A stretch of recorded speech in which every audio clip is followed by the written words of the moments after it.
7 courses, 25 voitures, 25 pilotes venus de tous horizons du sport automobile, une nouvelle catégorie est née, la Peugeot RC Cup. Adaptée du concept car RC et motorisée par un 2,2 litres HDI. Oui, vous avez bien entendu, c'est un moteur diesel, le même que celui utilisé dans les 406 coupés. Phénomène plutôt rare en sport automobile, d'autant plus rare que le carburant utilisé est du diester.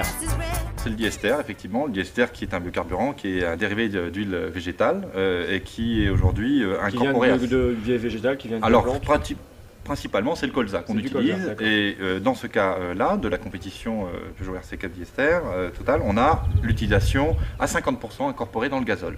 Donc, avec une action importante au niveau environnemental.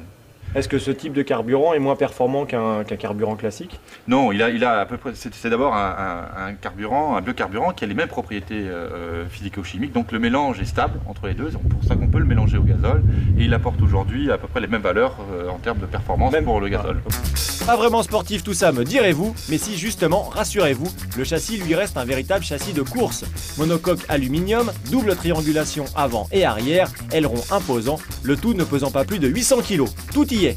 Le combiné est détonnant, à essayer immédiatement. L'adaptation à la conduite est plutôt facile, par contre l'utilisation moteur est assez surprenante.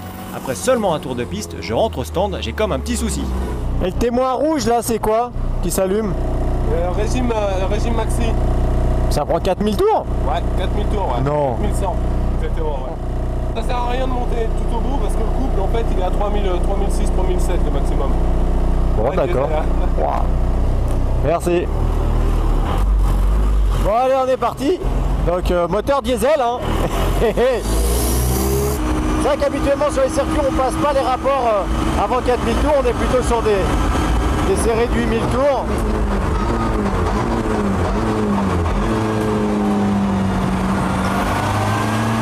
Les 178 chevaux du diesel me propulsent tout de même à plus de 200 km/h. D'ailleurs, il ne faut pas que j'oublie de freiner. Oh, un petit blocage de roue. C'est vrai qu'en freinant pied gauche, ça permet de garder de l'accélérateur et de rester un petit peu plus haut dans les tours et d'éviter d'avoir le coup brutal du turbo qui se déclenche. C'est vrai que le turbo est un petit peu violent. La prise en main est facile, les primes de course alléchantes, les RC Cup est sans nul doute l'une des formules clés en main les plus attractives. À 55 000 € hors taxe la saison tout compris, il ne vous reste plus qu'à partir à la chasse aux sponsors.